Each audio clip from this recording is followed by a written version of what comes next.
Hey friends, if you wish to fix system service exception win32kbase blue screen of death error on your Windows 11 computer, then please watch this video. I will guide you through the resolutions. The first solution is to update the graphics card drivers. So search for device manager in the Windows search bar and open device manager. Expand the list for display adapters, right click and update the drivers. Right click and update the drivers.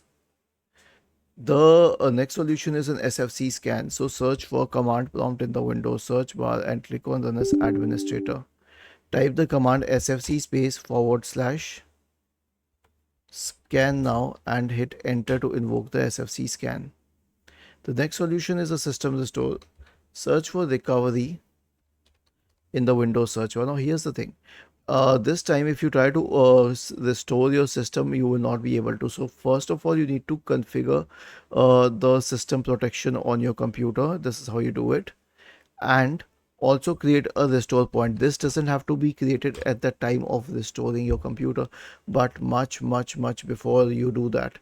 So I am creating a test restore point, which you have to create much earlier, and then click on open system restore, click on next, choose a good restore point, click on next, click on finish, and finally click on yes. And lastly, update Windows. Right click on the start button, select settings from the menu. Go to the Windows Update tab and click on check for updates in the right pane. Was this helpful? If yes, then please subscribe to the channel.